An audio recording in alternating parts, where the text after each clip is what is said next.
Top quality और consistent performance के लिए सिर्फ सिल्वर पंप नाम याद रखना। लॉस एंजलिस में डोनाल्ड ट्रंप के खिलाफ अभी भी प्रदर्शन बड़े पैमाने पर जारी है। पुलिस प्रदर्शनकारियों में हिंसक झड़पें हो रही हैं। प्रदर्शनकारियों ने पटाखों का इस्तेमाल किया है। प्रदर्शन के लिए यह देखिए पटाखों का इस्तेमाल करते हुए हमला किया गया है। जवाब में पुलिस ने आंसू गैस के गोले छोड़े हैं। प्रदर्शनकारियों की भीड़ को तितर बितर करने की कोशिश की है। ये तस्वीरें अमेरिका के लॉस एंजलिस की हैं, जहां पर प्रदर्शन रुकने का नाम नहीं ले रहा है। हिंसा का सिलसिला रुकने का नाम नहीं ले रहा है।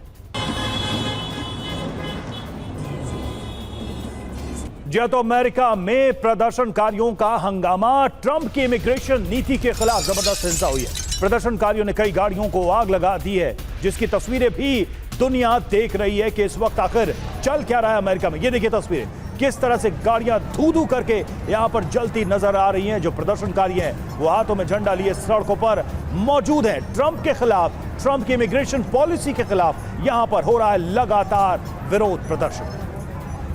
लॉस एंजलिस में प्रदर्शन का यह चौथा दिन है। पिछले 4 दिनों से इसी तरह की तस्वीरें लॉस एंजलिस से सामने आ रही हैं। अब भी सड़कों पर प्रदर्शनकारी मौजूद हैं, डटे हुए हैं। लॉस एंजलिस में नेशनल गार्ड्स को भी एक्टिव कर दिया गया है। तस्वीरें आप देखिए, कई जगहों पर प्रदर्शनकारियों की झड़प की तस्वीरें सामने आई हैं। पुलिस के जो वाहन हैं, जो कारें हैं, उनको आग के हवाले कर दिया गया है। और अमेरिका के लॉस एंजलिस की ये तस्वीरें दरअसल बता रही हैं कि हालात कैसे बेकाबू हो चुके हैं। तो देखिए, ट्रंप के खिलाफ आक्रोश में जल रहा है अमेरिका। कहां प्रदर्शन हुआ है सबसे पहले देखिए, लॉस एंजलिस में प्रदर्शन हुआ है, कैलिफोर्निया में भी प्रोटेस्ट हुआ है। ये प्रदर्शन क्यों हुए हैं, इसकी वजह भी जान लीजिए। अवैध अप्रवासियों के खिलाफ जो अभियान है ट्रंप सरकार का, उसके खिलाफ ये प्रोटेस्ट हुआ है। आईसीई की तरफ से रेड के खिलाफ ये आक्रोश है लोगों का। छापे के विरोध में सड़क पर ये लोग उतर आए। 2000 नेशनल गार्ड्स की तैनाती का जो आदेश दिया गया, उसके खिलाफ ही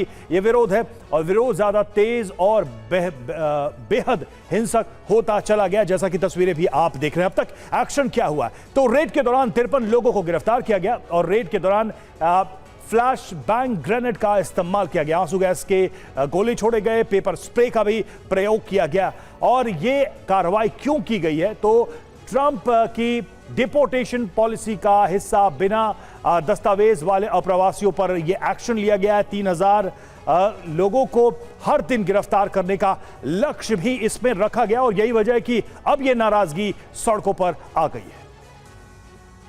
और हमारे साथ तमाम मेहमान हमारे जुड़े हुए। लेफ्टिनेंट जनरल संजय कुलकर्णी इस वक्त डिफेंस एक्सपर्ट स्टूडियो में है। Naval officer doctor PK Ghosh हमारे साथ हैं इस वक्त defence expert. Professor Sanjay Bhardwaj foreign expert हमारे साथ हैं। मनीष झा हमारे साथ इस वक्त जुड़े हुए हैं और सुमित भी हमारे सहयोगी इस वक्त मौजूद है। सुमित, सबसे पहले तो इस सिचुएशन को हम चाहेंगे कि दर्शकों को आप बताएं, ये सिचुएशन दरअसल है क्या? ट्रंप इस वक्त वाकई में किस तरह की समस्या से दो चार हैं अपने ही देश में?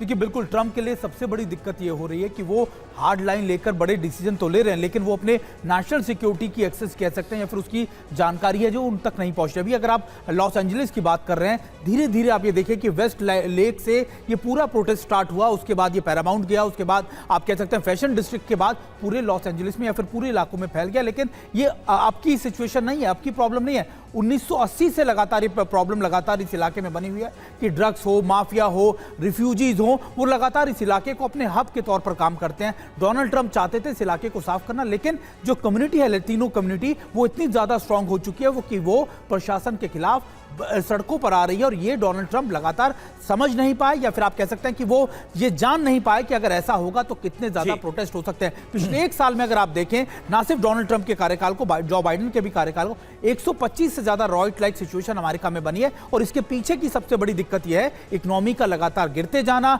लगातार लोगों में गुस्सा उत्पन्न होना, एक अंडर करंट, एक आप कह सकते हैं कि गुस्सा है लोगों में। बिल्कुल सही बात है। और इस अंडर करंट को, इस गुस्से को वक्त रहते भाप नहीं पाए डोनाल्ड ट्रंप, ये भी कहीं ना कहीं लग रहा है, क्योंकि हिंसा का दौर थमने का नाम नहीं ले रहा है।